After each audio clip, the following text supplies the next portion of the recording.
Okay, electronic configuration. Electronic configuration वो electron की distributions को कहते हैं हम इलेक्ट्रॉनिक कॉन्फ़िगरेशन, जो हमारे पास हमारे ऑर्बिटल्स में प्रेजेंट होते हैं। तो अगर हम देखें इसको, तो हमारे पास एज वी नो कि हमारे ऑर्बिटल्स और मीन सबशेल्स तो हैं हमारे पास एस, पी और डी और एफ। तो इनके अंदर जो हमारे पास इलेक्ट्रॉन्स प्रेजेंट होंगे, उनकी जो डिस्ट्रीब्यूशन है उसको हम लोग इलेक्ट्रॉनिक कन्फिग्रेशंस कहते हैं। तो हम लोग इसको ये लिखेंगे, distribution of electron is called electronic configuration. Same. तो हमारे पास इसके 4 प्रिंसिपल्स और रूल्स हैं, ठीक है। फर्स्ट ऑफ ऑल तो हमारे पास जो है प्रिंसिपल वो है अफवाह प्रिंसिपल। तो अफवाह प्रिंसिपल एक्चुअली एक जर्मन वर्ड है। अफवाह एक जर्मन वर्ड है हमारे पास। अफवाह एक जर्मन वर्ड है जिसका मतलब है कि बिल्डिंग अप, जिसका मतलब है बिल्डिंग अप। हम लोग लिख लेते हैं बिल्डिंग अप, इसकी मीनिंग है अफवाह की। ये एक जर्मन वर्ड है, ठीक है। और इसके अगर इसको देखें हम अफवाह प्रिंसिपल को, तो इसके अकॉर्डिंग जो इलेक्ट्रॉन है वो जो मतलब कि एस पी डी एफ हमारे पास सबशेल्स हैं, उसके अंदर जो इलेक्ट्रॉन्स होंगे वो अपनी एनर्जी के इंक्रीजिंग ऑर्डर में होंगे, मतलब कि लिखे जाएंगे। तो अगर हम इसको अच्छे तरीके से समझना चाहें तो हम ऐसे समझ सकते हैं। Let me show you. हमारे पास फर्स्ट शेल में 1s होता है, ठीक है। सेकेंड शेल में हमारे पास 2s होता है और 2p होता है।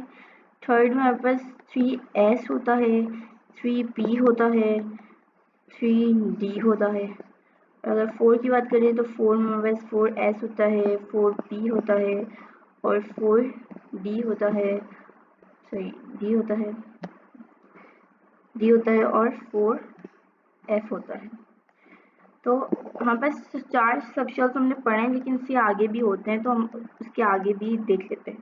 तो अगर हम इसके आगे देखें तो हमारे पास 6 होता है, 6 में s भी होता है, 6 में p भी होता है और 6 में d भी होता है और 6 में सिर्फ d तक होता है, क्योंकि हमारे f तक तो 4 हो गया था।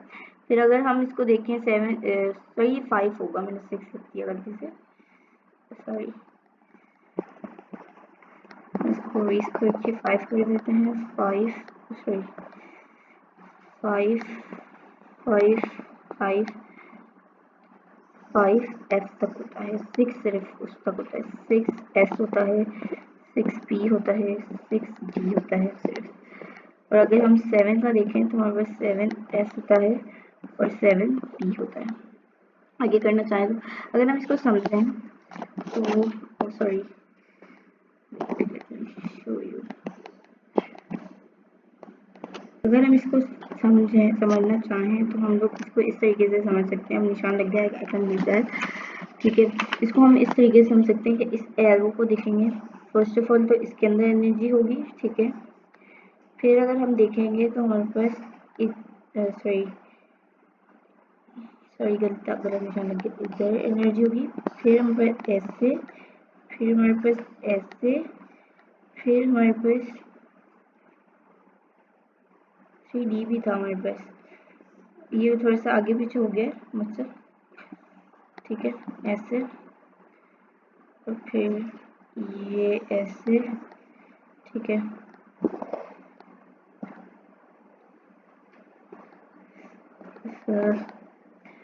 और ये ऐसे, अगर कुछ रह भी जाए तो आई एम सॉरी कि ये थोड़ा सा आगे पीछे हो गया। तो इस तरीके से हम लोग एनर्जी को वो करते हैं, डिस्ट्रीब्यूट करते हैं। तो अफवाह प्रिंसिपल में बस ये बताता है कि जो इंक्रीजिंग ऑर्डर के बिहाफ पे ही हम लोग एनर्जी देते हैं हर इलेक्ट्रॉन को ऑर्बिटल में, यहाँ पे सबशेल में।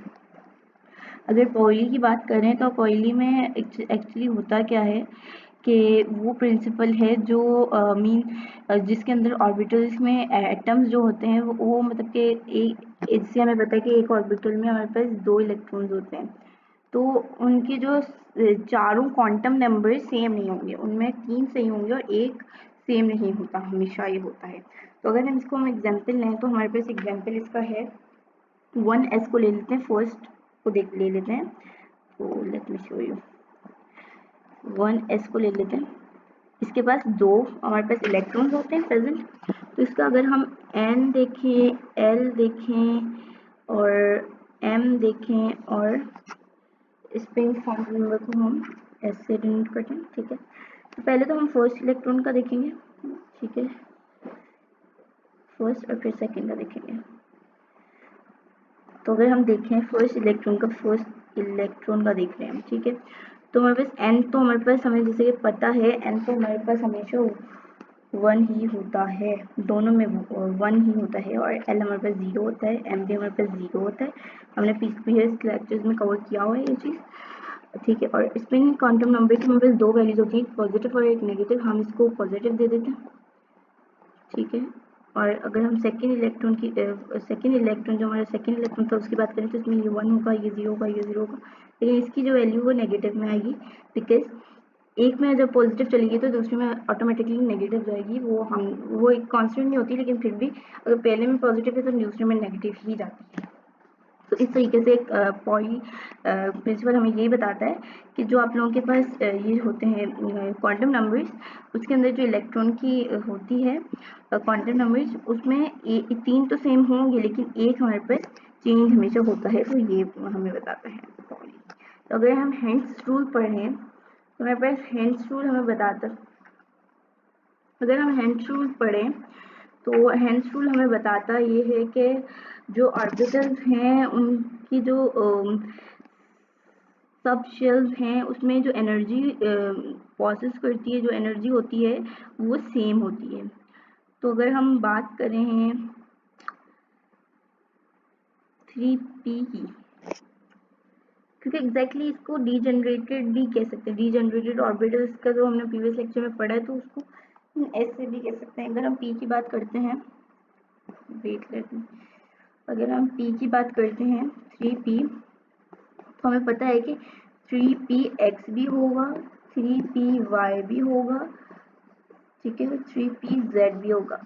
तो हमने पढ़ा था कि इन तीनों की एनर्जी हमारे पास सेम होती है, तो इसलिए हंस रूल्स हमें यही बताता है, हंस रूल, सही। तो अगर हम n+l रूल की बात करें तो वो ये रूल है जो कि हमें बताता है कि ऑर्बिटल में जो लोअर वैल्यू है वो पहले फेल होगी, भले 2 ऑर्बिटल्स की जो n+l वैल्यू वो भले सेम आ जाए, लेकिन फिर भी जो लोअर वैल्यू n की होती है वो पहले फिल होगी। तो अगर हम इसका एग्जाम्पल ले लें तो हम ऐसे लेंगे, नीचे ले जाते हैं इसको हम, लेट मी शो यू। हमारे पास n+l है, ठीक है, n+l है, इसमें हम लोग अगर हम 3D ले लें, ठीक है, तो हमारे पास जो 3 होगा, n होगा वो 3 होगा, जैसे कि हमने पढ़ा है कि हमारे पास प्रिंसिपल क्वांटम नंबर 3 होता है, ठीक है। और अगर हम l ले लें तो वो हमारे पास 2 होता है, ठीक है। तो इन दोनों को हम प्लस करेंगे तो हमारे पास 5 बन जाएगा, सही है। तो ये होता है। और अगर हम